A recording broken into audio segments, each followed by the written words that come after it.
চীন সর্বোচ্চ সহায়তা দিচ্ছে ইরানকে, যা মধ্যপ্রাচ্যে নতুন এক কৌশলগত সমীকরণ তৈরি করতে পারে।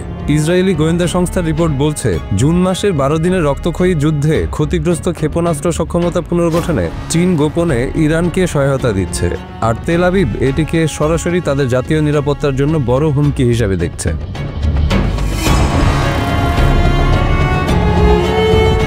ইসরায়েলের সামরিক প্রধান লেফটেন্যান্ট জেনারেল ইয়াল জামির জানিয়েছেন, প্রয়োজনে ইরানে আবারও হামলা চালাবে ইসরায়েল। তার দাবি, জুনের প্রিম্পটিভ স্ট্রাইক বা আগাম হামলা সফল হয়েছে, কিন্তু ইরান যদি চীনের সহায়তায় ক্ষেপণাস্ত্র শক্তি পুনর্গঠন করে, তাহলে নতুন সংঘাত অনিবার্য হয়ে উঠতে পারে।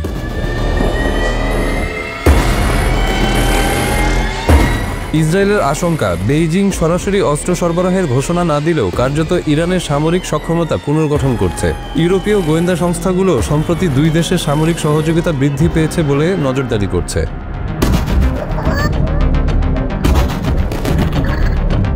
জুলাইয়ের শেষ দিকে যুক্তরাষ্ট্রে ইসরায়েলের রাষ্ট্রদূত ইয়েখেল লেইটার ভয়েস অফ আমেরিকাকে বলেন, চীনের মাধ্যমে ইরানের কাছে ক্ষেপণাস্ত্র কর্মসূচি পুনর্গঠনের মতো উপকরণ পৌঁছানোর উদ্বেগজনক ইঙ্গিত তারা পেয়েছেন।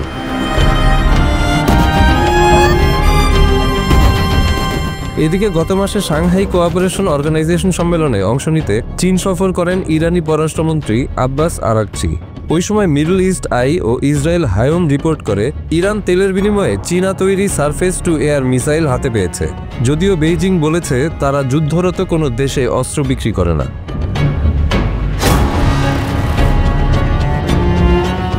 জুনের 27 তারিখে ইসরায়েলের প্রতিরক্ষামন্ত্রী ইসরায়েল কাটজ সেনাবাহিনীকে নির্দেশ দেন, ইরানের পারমাণবিক ও ক্ষেপণাস্ত্র কর্মসূচি টার্গেট করে নতুন এনফোর্সমেন্ট প্ল্যান প্রস্তুত করতে। অন্যদিকে তেহরান বলছে তারা শান্তিপূর্ণ পারমাণবিক কর্মসূচি চালাবে এবং নিজেদের প্রতিরক্ষা শক্তি বজায় রাখবে।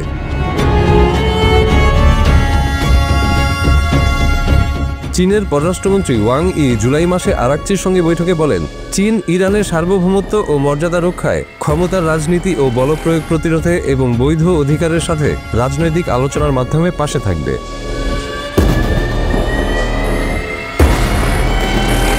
ইসরায়েল স্পষ্ট করেছে, ইরানের ক্ষেপণাস্ত্র সক্ষমতা পুনর্গঠন তারা কোনোভাবেই মেনে নেবে না, আর ইরানও জানিয়ে দিয়েছে তাদের প্রতিরক্ষা ও ক্ষেপণাস্ত্র কর্মসূচির এক চুলও পিছিয়ে যাবে না। এই দ্বন্দ্বে চীনের ভূমিকাই এখন মধ্যপ্রাচ্যের কৌশলগত ভারসাম্যর কেন্দ্রবিন্দুতে।